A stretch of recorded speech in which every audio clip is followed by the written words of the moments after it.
मंगलम देव्यं श्रेयं वज्रस्वामी।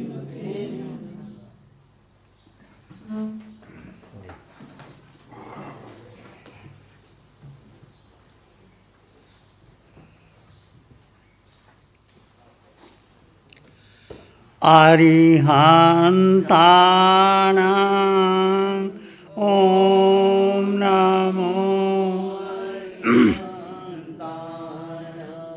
अरिहन्तानां ॐ नमो अरिहन्त। घबराओ न दुख जीवन सुख दुख। घबराओ न दुख से जीवन सुख दुख का मेला।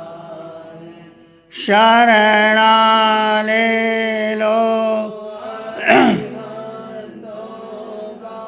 शरणा ले लो अरिहंत।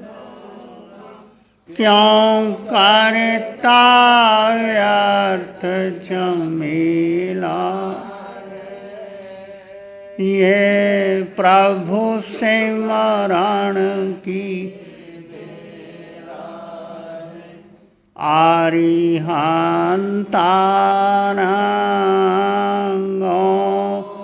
नमो अरिहन्त।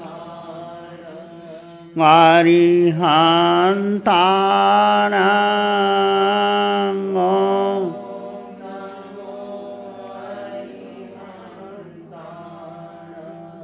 नमो नमो अरिहन्त।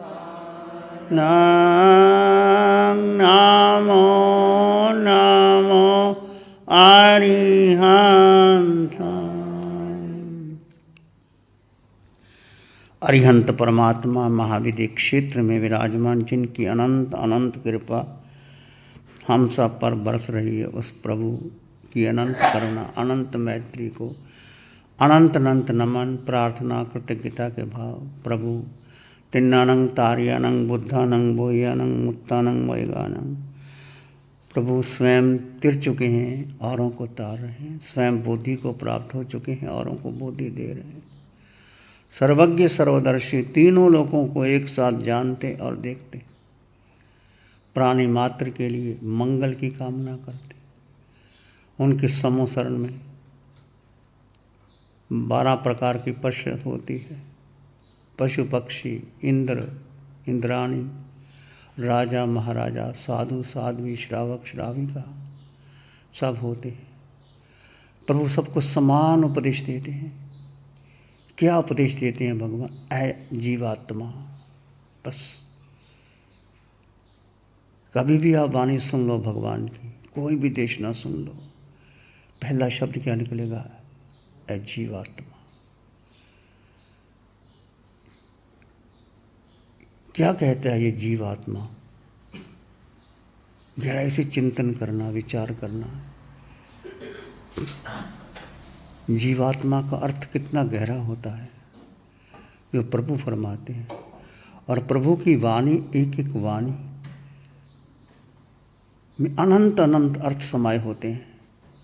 यदि हम उसकी वाणी को समझें गहराई से, तो प्रभु को नमन, वंदन, प्रार्थना, कृतज्ञता के भाव। शासनपति भगवान महावीर, जिनका धर्म शासन, धर्म संग, धर्म तीर्थ में हम सब धर्म का अमृत पान कर रहे हैं। प्रभु सिद्ध बुद्ध और मुक्त हो गए हैं। भाई गाड़ी को आगे लगा दिया करो ना जरा, यहीं बैठ।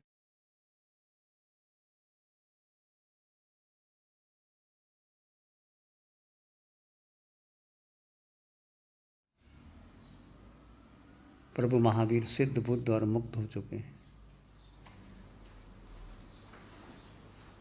प्रभु की वाणी उनका ज्ञान, उनकी साधना, उनका प्रेम, उनकी मैत्री आज भी हमारे पास है। उस वाणी को आज भी आप सुन रहे हैं। उत्तर ध्यान सूत्र के माध्यम से भी आपकी वाणी सुनी होगी आपने।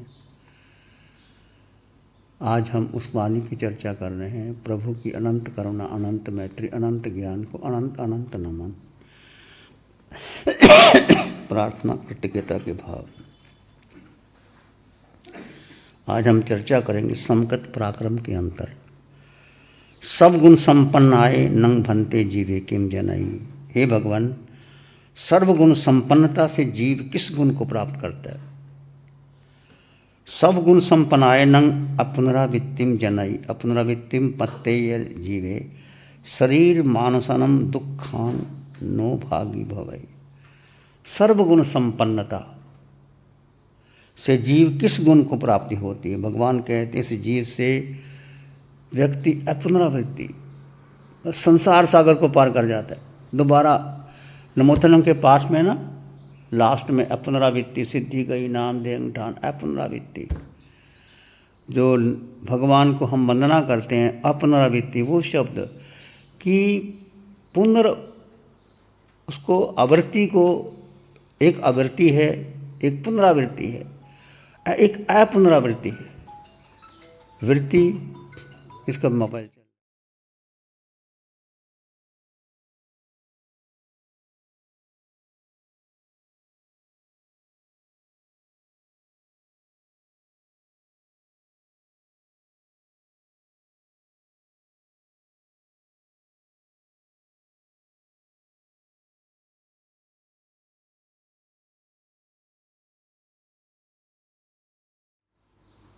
वृत्ति, अनुवृत्ति, पुनरावृत्ति और अपुनरावृत्ति, चार शब्द है। क्या समझे आप? वृत्ति का मतलब क्या होता है? वृत्ति, पुनरावृत्ति, अपुनरावृत्ति। वृत्ति का अर्थ क्या होता है?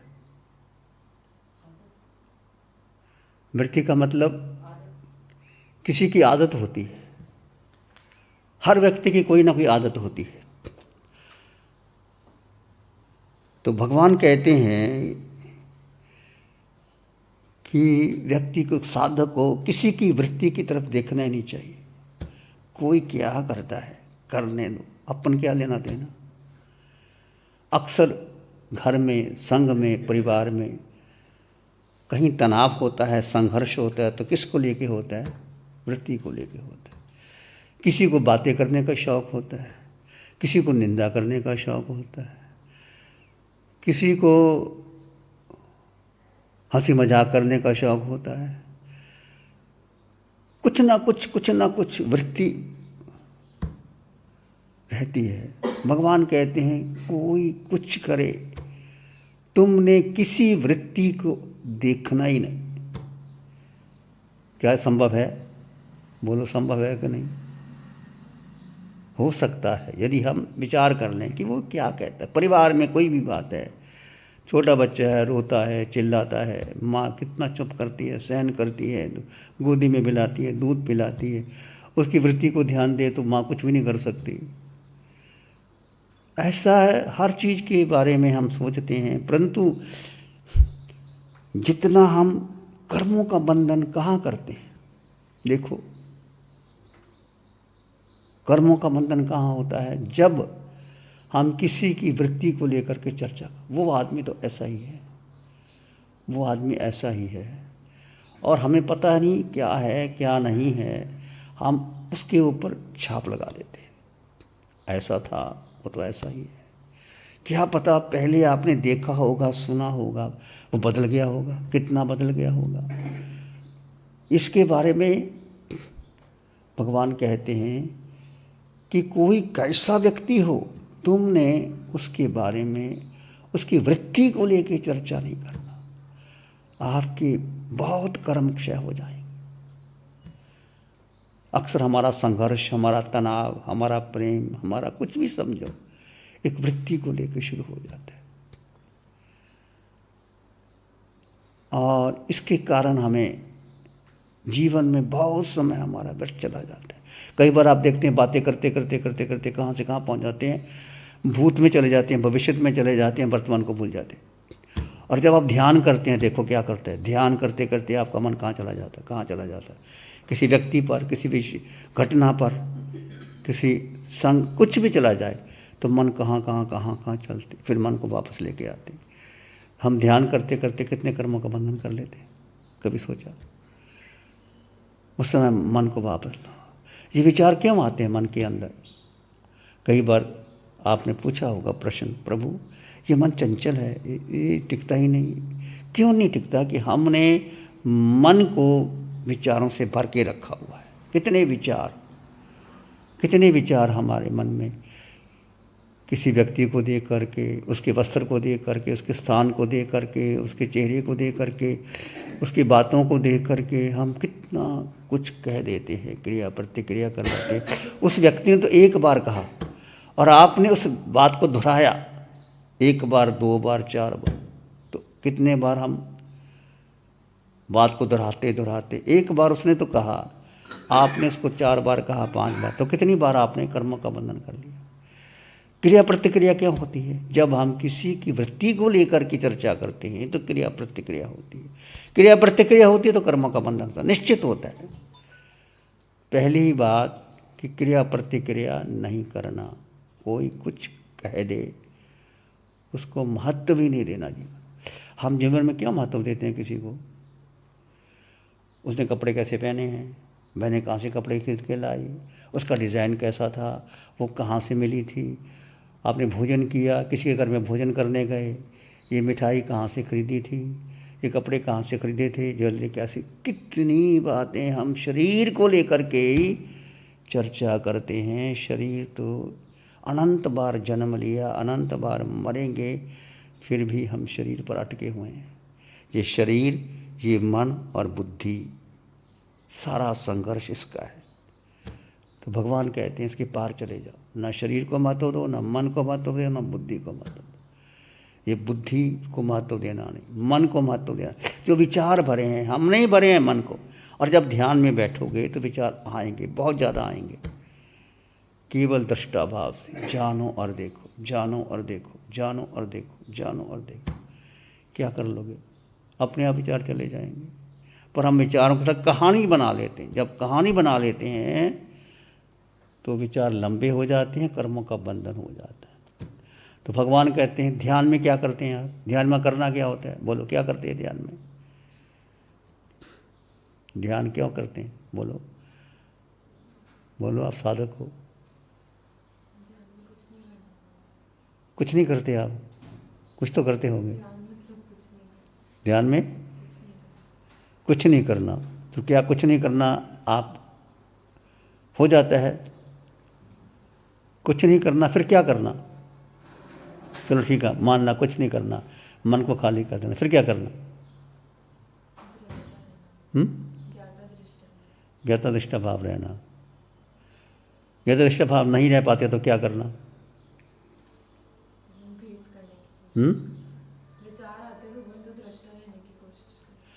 पर करना क्या? पॉजिटिव क्या करना? ठीक है, आपने अच्छा उत्तर दिया कि मन में विचार आते हैं, ज्ञाता दृष्टा में रहना। फिर क्या करना? बोलो। आकार में निराकार का, आकार में निराकार का अनुभव नहीं हुआ, फिर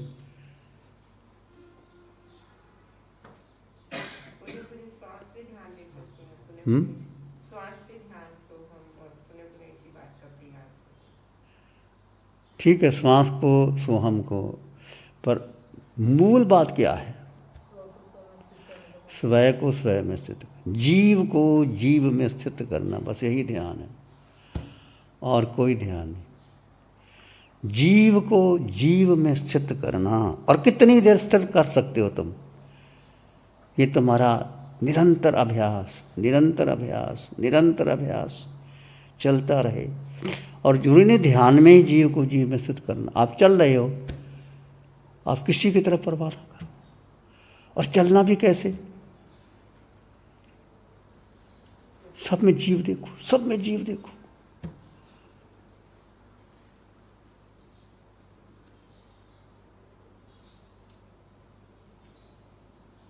और इससे क्या होगा? आपके कर्मों का बंधन नहीं होगा।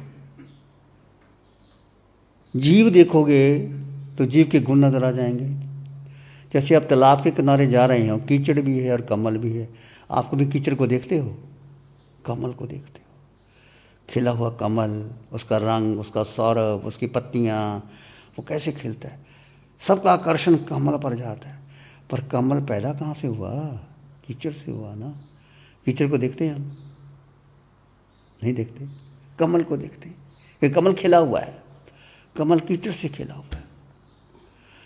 तो भगवान कहते हैं कि हमारा जन्म भी कीचड़ से हुआ, परंतु संसार एक कीचड़ है।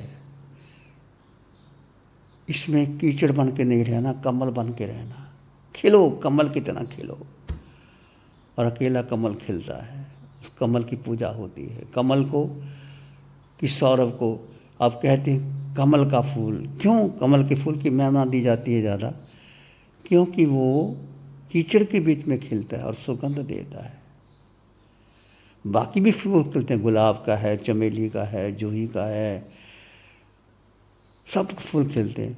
पर एक कमल का फूल ऐसा है जो कीचड़ में खिलता है। कभी देखा कीचड़ ना हो तो कमल खिल गया हो? नहीं होता, कीचड़ में खिलता है। और हम संसार में जो पड़े हैं, कीचड़ है, ये समझेगा, कीचड़ है, जो कीचड़ समझो इसको और खिल जाओ। जैसे परमात्मा खिल गए और आप खिल जाओ, यही सारा। इसके लिए छोटी छोटी बातों को मत, किसी की वृत्ति को देखना नहीं, कोई क्या करता है देखना नहीं। आप उठो, बैठो, चलो, सो, खाओ, पियो, किसको क्या देखो? जीव को ही देखो, कोई देखो ही ना। जैसे आप इतने लोग बैठे हैं, यदि मैं किसी एक तरफ ध्यान करूँगा, मेरा मन वहाँ जाएगा, उस व्यक्ति पर, उस वस्तु पर, उस स्थान पर क्रिया प्रतिक्रिया भी हो गई। तो भगवान कहते हैं किसी व्यक्ति वस्तु को देखना ही नहीं। क्या देखना? उसके भीतर जीव देखो। जीव शुद्ध है, जीव निर्मल है, जीव पवित्र है, जीव अष्टगुणों से युक्त है। वो भी जीव, मैं भी जीव। तो कितने कर्मों से बच जाते हैं। कैसे सुंदर दृष्टि भगवान ने दी है। तो अपुनरावृत्ति जो सर्वगुण संपन्न है, वृत्ति, प्रवृत्ति, अनुप्रवृत्ति, पुनरावृत्ति, दोबारा उसका नहीं करना। मतलब अपुनरावृत्ति का मतलब संसार में आना ही नहीं, संसार को पार करके सिद्ध गति में चले जाना। वो जीव शारीरिक और मानसिक सब प्रकार के दुखों से मुक्त हो जाता है। भगवान कहते हैं यदि ऐसी स्थिति होती है, सब प्रकार के दुखों से वो मुक्त हो जाता है। सर्वगुण संपन्नता का अर्थ क्या है? ईश्वरत्व, ईश्वर की प्राप्ति, परमात्मा होना। परमात्मा होना आपका जन्म सिद्ध अधिकार है। बोलो है कि नहीं? तुम्हारा अधिकार है परमात्मा होना। तो वंचित क्यों रहते हो? फिर परमात्मा अधिकार है तो फिर उसको पूरा करो। आजकल अधिकारों की होती है ना संघर्ष। मेरा अधिकार है, मेरा अधिकार कैसे छीन लिया, मैंने ये किया, तुमने ऐसा नहीं किया। भगवान कहते हैं परमात्मा होना तुम्हारा अधिकार है। और परमात्मा कहाँ है? परमात्मा है कहाँ? भीतर। उसकी पात्रता कहाँ है? तुम्हारे भीतर। उस पात्रता को करना के उद्घाटित करना है, उसको खोलना है। खोलने कैसे? उसमें निहित जो अष्ट रतन है, जो अष्ट गुण है, उस पर जो कर्मों की धूली लगी है, उस धूली को झाड़ना है। धूली जड़ गई तो अप्पा सो परमप्पा। भगवान का सूत्र है, अप्पा सो परमप्पा। आत्मा ही परमात्मा है और आत्मा का परमात्मा स्वरूप खिल उठेगा। तो हमेशा ध्यान क्या रखना आपने? मैं आत्मा हूँ, मेरा जन्म सिद्ध अधिकार है परमात्मा पद पाना और मैं पाके ही रहूँगा। बोलो, ये आपका संकल्प हुआ? हो गया? ये संकल्प रखो तो निश्चित प्राप्त करोगे। अति मुक्त कुमार मुनि, कितनी उम्र थी? 7-8 साल की उम्र होगी, और खेल रहे थे, बच्चों के साथ खेल रहे थे। इंद्रभूति गौतम उधर से गुजरे, उस बच्चे ने उसको देखा, खेल छोड़ दिया, बच्चों को छोड़ दिया। बच्चों को खेल कितना प्यारा होता है, माता पिता को छोड़ देते हैं, खेल में लगे रहते हैं। कहते सोने की गेंद से वो खेल रहा था, इतना समृद्ध था। और जैसे गौतम को देखा तो झट से पास में आया, आप कहाँ जा रहे हो? तो ने बताया कि मैं तो भिक्षा के लिए जा रहा हूँ। अच्छा, मेरे घर चलो। उंगली पकड़ ली उसकी, बच्चा उंगली पकड़ ले तो गौतम ने छुड़ाई भी नहीं, उंगली पकड़ के सीधा अपने घर में ले गया। और माँ बड़ी हर्षित हुई कि बेटा ऐसे महान संतों को लेके आया, आहार दिया और वापस भगवान के चरणों में आ गया। भगवान ने उपदेश दिया और घर में आया, माँ मैं दीक्षा लेनी है। क्या उम्र थी बच्चे की! ये परमात्मा का फूल खिला था भीतर के नहीं। संस्कार कहो, उसके भीतर का खिलना कहो।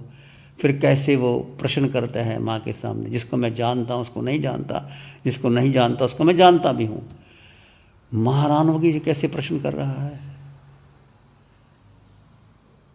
फिर प्रश्न उत्तर होने के बाद दीक्षा ले ली।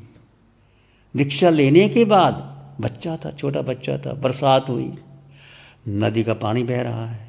मुनि साथ साथ गए, लघु शंका के लिए या बड़ी शंका के लिए पात्र साथ में ले गए और पात्र तराने लगे, मेरी नाव तेरे, मेरी नाव तेरे।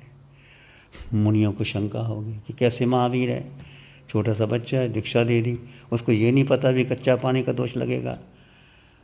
महावीर को कोसने लगे वो बड़े बड़े मुनि। देखो महावीर के समय में महावीर को ही कोसने लग गए कि कैसा है, महावीर ने दीक्षा दे दी कि बच्चे को पता ही नहीं।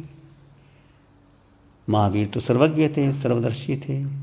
जैसे ही वो आए तो महावीर ने कहा, मुनियों तुमने इस बाल मुनि की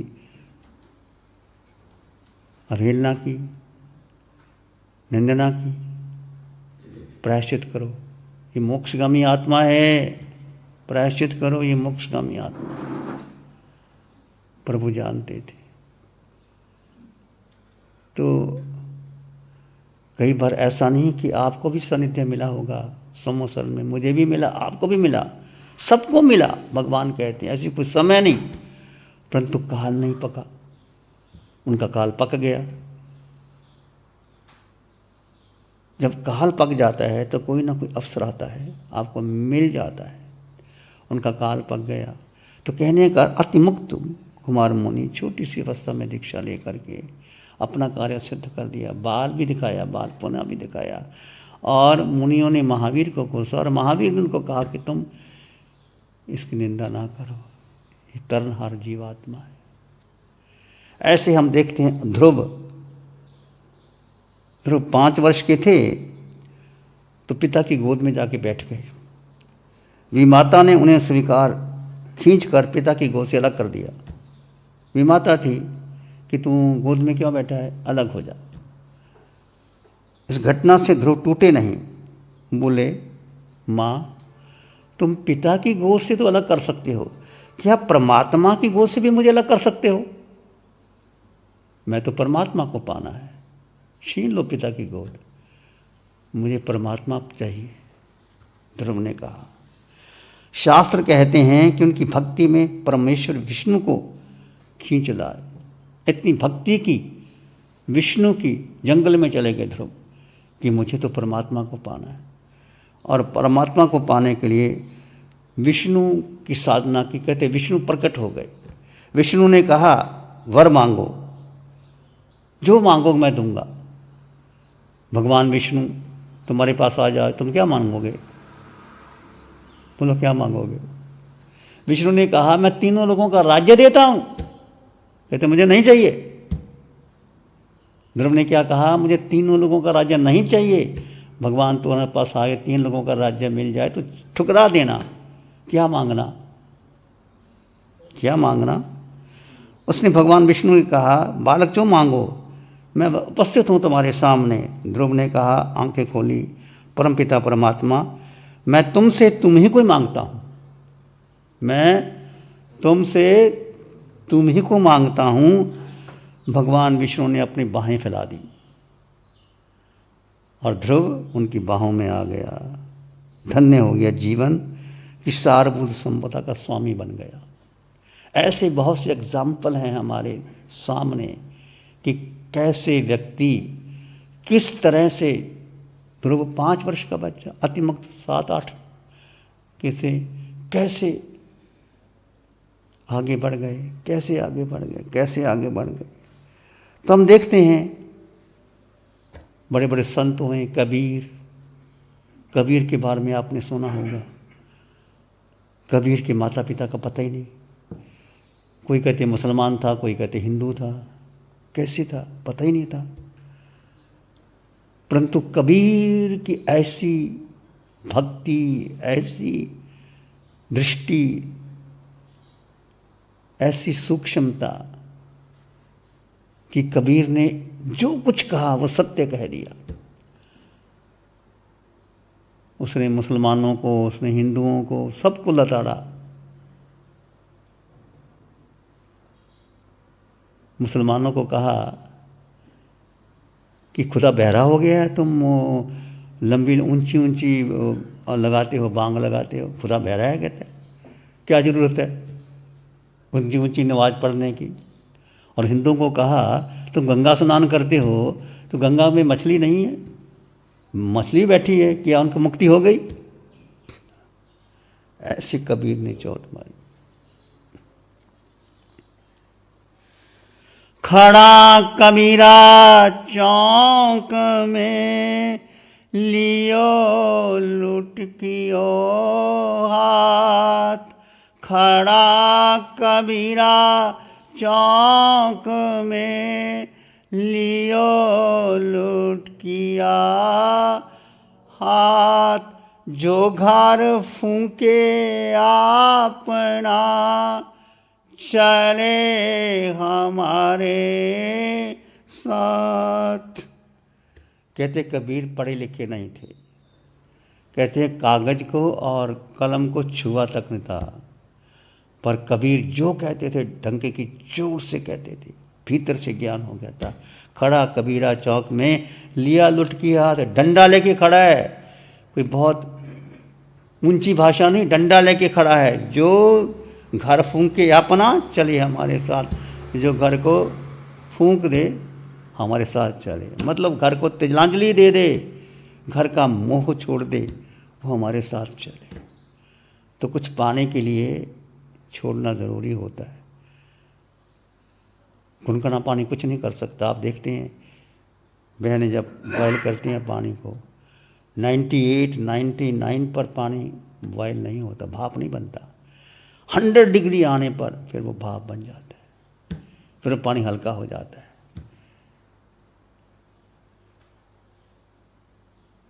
ऐसे फिर वो इंजन का आविष्कार हुआ, रेलगाड़ी चली, ऐसा बहुत कुछ होता है। तो कहने का अर्थ, कुछ भी करो भक्ति से, श्रद्धा से, समर्पण भाव से करो, निश्चित निश्चित परमात्मा मिलेगा।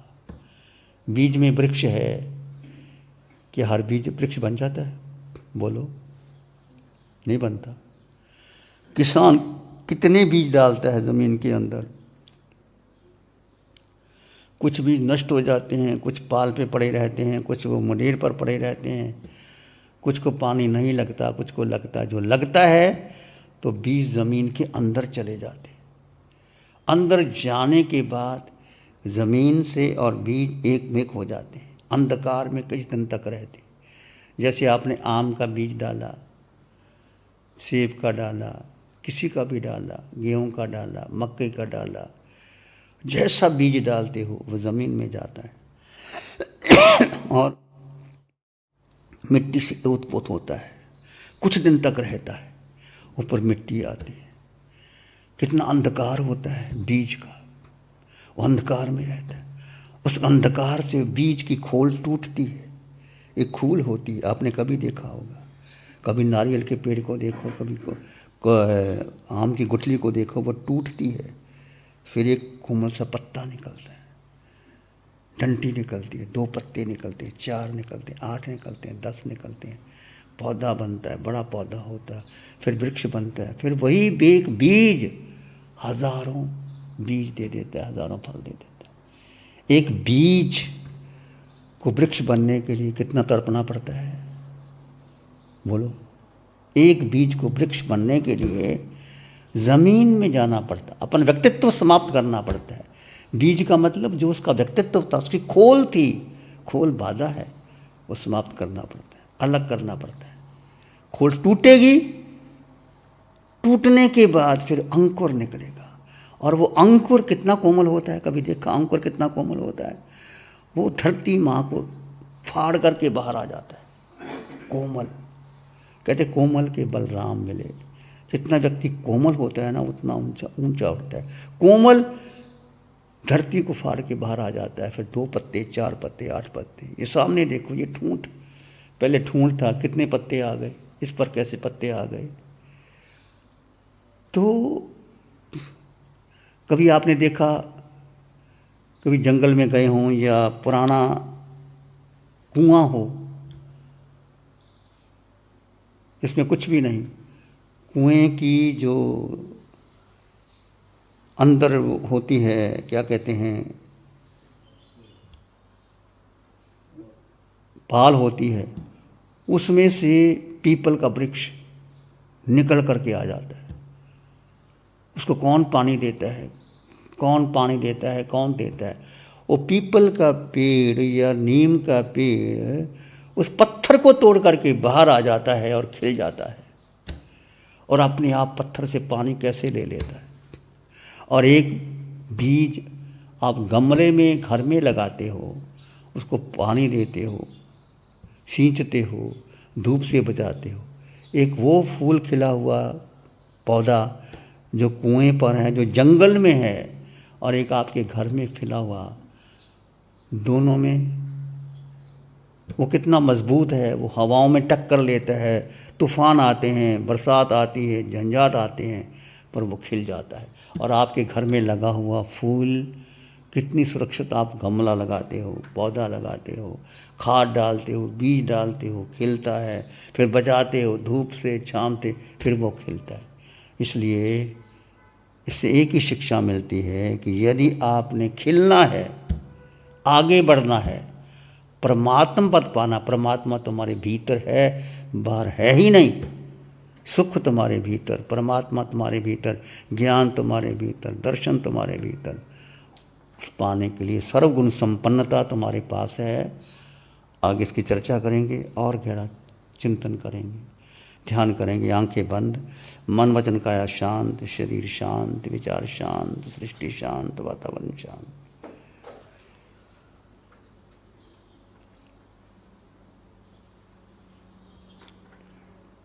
सिर के सिरे से पांव के अंगूठे तक अपने भीतर शुद्ध चेतना का एहसास कीजिए।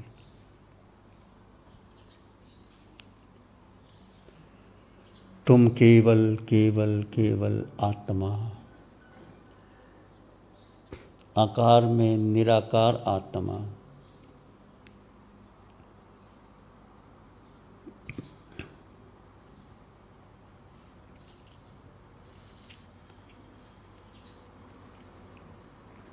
देह का आकार है,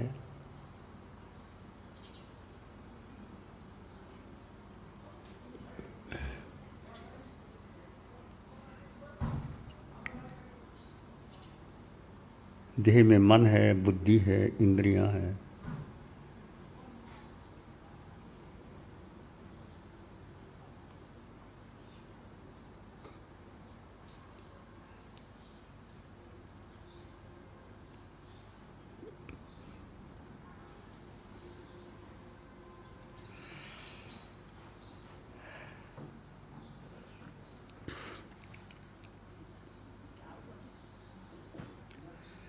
देह का जन्म है, मरण है।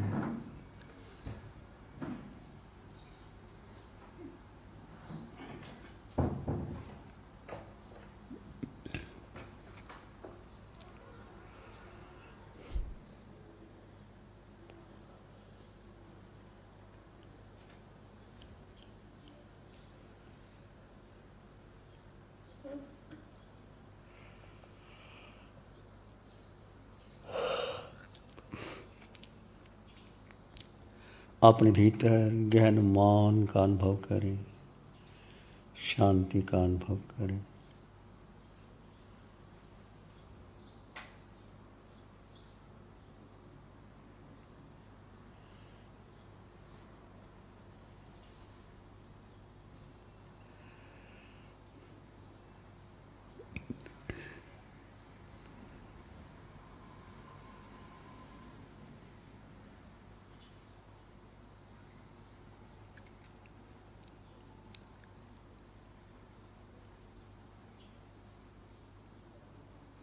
जीव का जीव में स्थित रहने का पुरुषार्थ करें। विचार आए तो आने दें, जाए तो जाने दें, मात्र दृष्टा भाव। कोई विचार तुम्हारा नहीं, मन तुम्हारा नहीं, बुद्धि तुम्हारी नहीं। तुम केवल केवल आत्मा हो, केवल केवल आत्मा हो।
मैं आत्मा, तुम आत्मा, सब में समान आत्मा, अस्तित्व से युक्त आत्मा।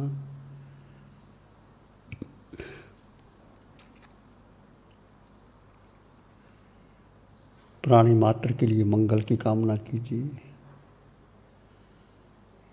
मन मानस में प्यार ही उर्मिल उर्मिल होए, मन मानस में प्यार ही उर्मिल उर्मिल होए।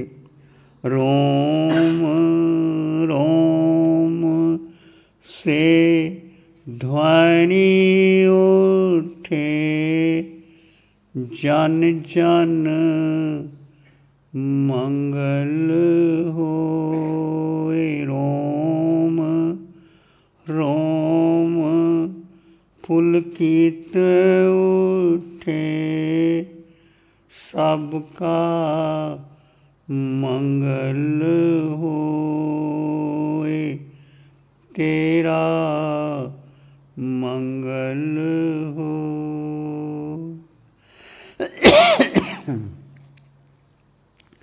सबका भला हो, सबका मंगल हो, सबका शुभ हो। इसी में एक लंबा गहरा सांस लें और अरिहंत परमात्मा के चरणों में अनंत कृतज्ञता ज्ञापित करें। एक और लंबा गहरा सांस, अरिहंत परमात्मा के चरणों में नमन और वंदन। दोनों हाथों को आंखों पे ले जाएं, हल्का सा स्पर्श, धीरे से आंखें खोल सकते हैं। नमो अरिहंतानंग, नमो सिद्धानंग, नमो आयर्यानंग, नमो उपजयनंग, नमो लोय सब साहुनंग, धम्मो मंगल मुखिठम, अहिंसा संयमो तवो देवावित्तं नमं संति जस धम्मे श्यामम्। श्री चत्तारी मंगलम, अरहंता मंगलम, सिद्धा मंगलम, साहु मंगलम, केवली पानत्तो धम्मो मंगलम। चत्तारी लोग उत्तमा, अरहंता लोग उत्तमा, सिद्धा लोग उत्तमा, साहु लोग उत्तमा, केवली पानत्तो धम्मो लोग उत्तमो। चत्तारी शरणं पवज्जामि, अरहन्ते शरणं पवज्जामि, सिद्धे शरणं पवज्जामि, साहु शरणं पवज्जामि, केवली पानत्तं धम्मं शरणं पवज्जामि। चारे शरण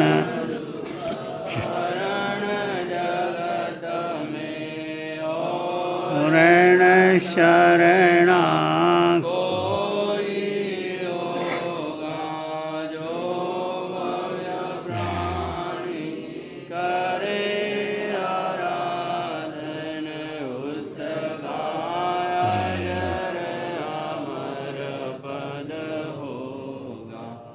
उसका सदाई